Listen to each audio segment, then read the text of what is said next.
Jeffrey Dahmer. Jeffrey Dahmer, also known as the Milwaukee Cannibal, was arrested in 1991 after police discovered human remains in his apartment, bones, body parts, and disturbing photographs. He confessed to killing and dismembering 17 young men over the span of 13 years. In 1992, Dahmer was sentenced to 15 consecutive life terms, a total of 957 years in prison. On November 28, 1994, during a routine cleaning shift in the prison gym bathroom, Dahmer was attacked with a metal bar by another inmate named Christopher Scarver. Dahmer died about an hour later from severe head trauma. Scarver later claimed he killed Dahmer because of his lack of remorse and disturbing sense of humor.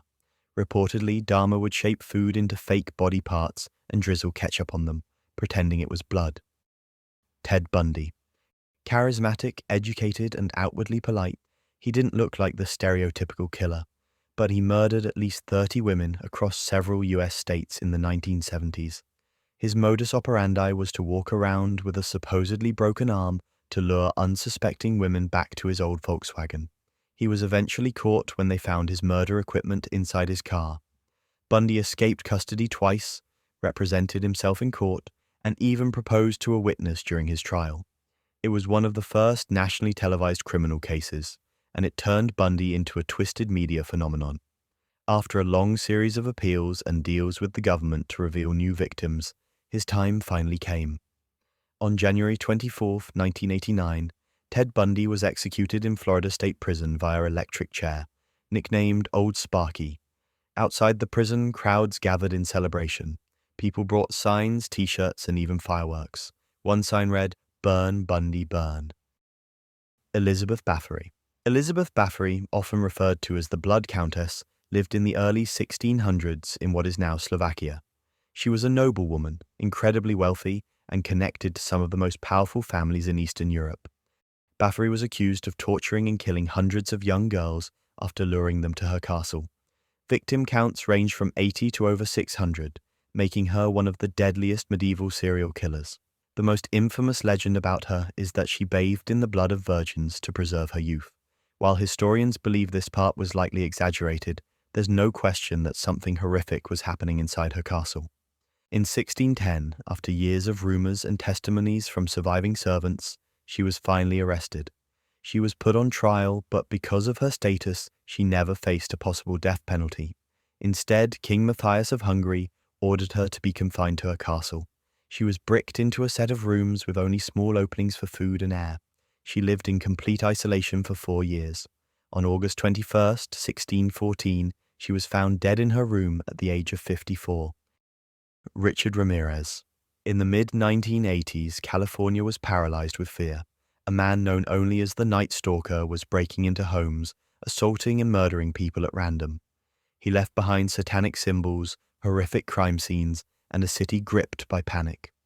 Richard Ramirez was eventually caught in 1985, not by police but by regular citizens who recognized him from a photo in the newspaper and beat him in the street until law enforcement showed up. At trial, he showed no remorse. He flashed pentagrams on his hand, bragged about his crimes, and famously said, "Death always comes with the territory." He was sentenced to death in 1989, but California's death row moves slowly.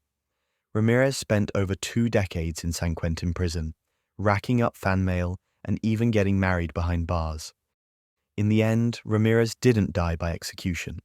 In 2013, he died of complications related to B-cell lymphoma, a form of blood cancer. He was also suffering from chronic hepatitis C and other conditions. He was 53 years old and had spent more time on death row than some of his victims had lived. Andrei Chikatilo. Between 1978 and 1990, one man was responsible for the brutal murders of at least 52 women and children across the Soviet Union. Andrei Chikatilo was known for luring his victims to secluded areas with promises of food or work, only to kill them in unspeakably violent ways. He wasn't really sneaky, but there was one big problem. For years, Soviet authorities refused to believe a serial killer was even possible, because, officially, crime of that nature didn't happen under communism. That denial let him continue for over a decade, even after he was briefly arrested and released. He was finally caught in 1990, and this time it was for real. During his trial, he often behaved erratically, shouting in court, exposing himself, and pretending to be mentally ill. It didn't help. He was found guilty and sentenced to death. Unlike Ramirez, Chikatilo didn't spend long on death row. In 1994, just 2 years after his trial, he was executed by a single gunshot behind the ear, the standard Soviet method. Israel Keyes. Israel Keyes was one of these serial killers who no one knew even existed. He flew across states, rented cars, and people just saw him as the random friendly neighbor. In reality, he waited for a moment to pick his next random victim. He even buried so-called kill kits years in advance, basically buckets filled with weapons, restraints, and cash. Then in 2012, he kidnapped 18-year-old Samantha Koenig in Alaska. He then murdered the young woman and blackmailed her parents by sewing Samantha's eyes open with a fishing line to act like she was still alive. The only reason he slipped up was because he used her debit card, which was being monitored by the FBI. Keyes claimed to have killed at least 11 people across different states, but it never came to a trial. In December 2012, while being held in jail awaiting trial, Keyes ended himself. He used a razor blade smuggled into his cell. Keyes also left behind drawings made in his own blood, 11 skulls with the message, "We are one," probably an ode to his murders and 11 confirmed victims. John Wayne Gacy. He murdered at least 33 teenage boys and young men in the 1970s, hiding most of the bodies under his house. On the outside, he looked like a respectable member of the community. He threw block parties, ran a business, and even performed at children's hospitals dressed as a clown. Gacy was arrested in 1978 after years of suspicion, and once the bodies were found, the case became a national nightmare. His trial in 1980 lasted 5 weeks. He was convicted on all counts and sentenced to death. During his 14 years on death row, he painted hundreds of portraits, many of which were self-portraits in clown makeup. People still buy them, which probably says something weird about us. He was executed by lethal injection on May 10, 1994.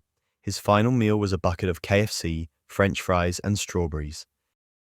Harold Shipman. This man wasn't a shadowy figure in a dark alley. Harold Shipman was a trusted family doctor in England, and secretly the most prolific serial killer in modern history.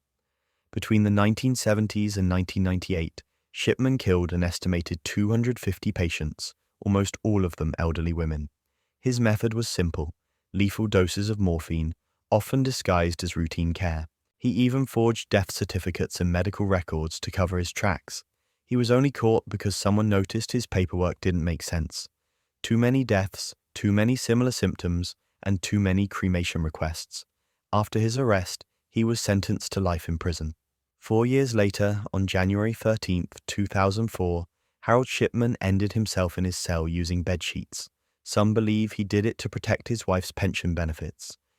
Thanks for watching. See the video on your screen?